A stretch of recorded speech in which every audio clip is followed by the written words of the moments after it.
We must put the urgent needs of our kids above the constant and frequent demands of the FTA. Parents demand updates on how these funds are being spent. What specific trainings and supports are teachers being given? We want a full report on student achievement. We agree with the district's unwillingness to compromise students' instructional minutes with their teachers or change and disrupt schedules. That is what one parent voiced during this Wednesday school board meeting. Should parents have more of a say in their child's instructional minutes and education curriculum? It's become the center of really a political uprising in some elections across the country, and could it be heading in that direction here locally? That's what we want to find out as our panel returns. Keisha Thomas, Pastor Jim Franklin. So Keisha, I'll start with you. You heard that parent. You heard from Manuel Bonilla. I want to start with this. Is the superintendent devaluing the teachers? Absolutely not.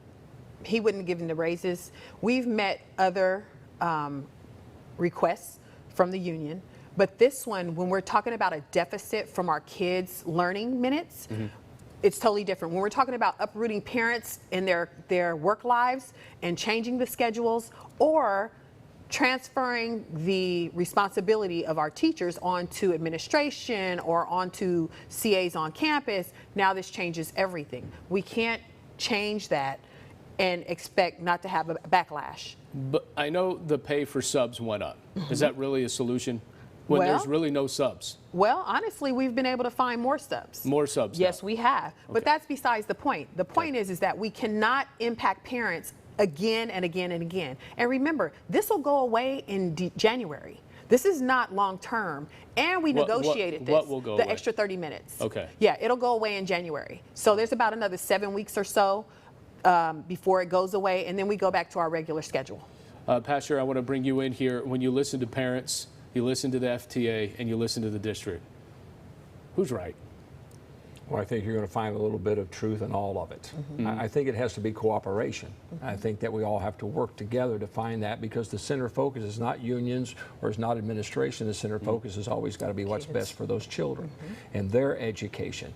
Obviously, parents need to be involved, and what educator wouldn't want them involved? And also, parents recognize the importance of an educator, because they're not going to educate their children. They need trained people to be able to do that. So that's where the cooperation has to be found. Well, let me take it a step further, because what we saw in Virginia really had a school board fired up election.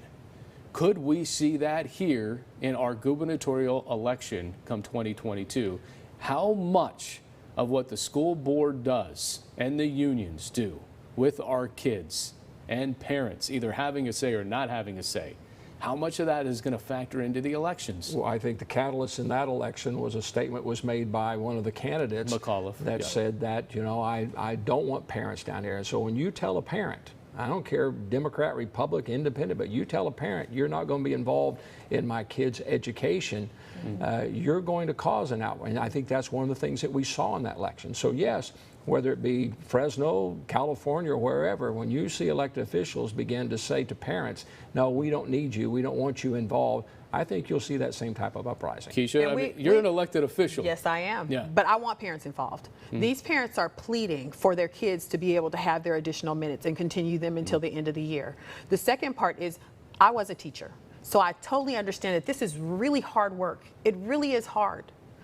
But it was negotiated, and we can't find a middle ground. All the middle grounds say impact the families, impact the kids, take away minutes. So it's been very difficult to find that middle ground. So is there any solution to the grievances filed? We'll see. We'll see. Wow.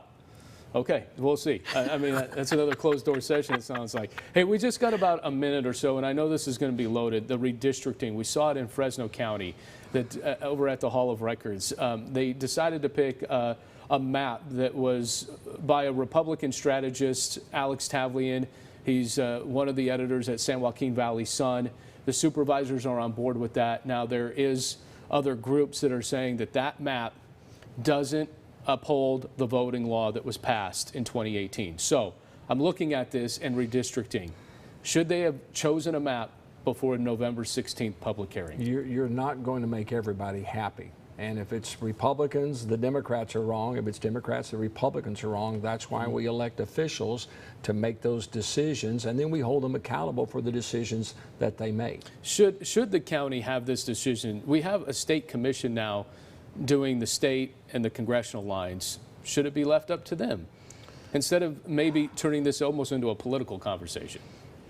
Well, it is a political conversation, so it's not almost turning into. Yeah. I sit on 2 different committees, and both maps look completely different.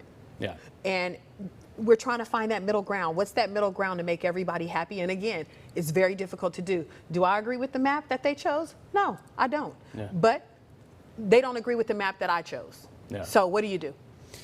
Well, I guess you vote no matter where you live, right? No matter There you where go. you live. Pastor That's Jim right. Franklin, Keisha Thomas, thank you so much. Coming up, the contentious congressional 21st District has yet another new twist. Our tweet of the week is next.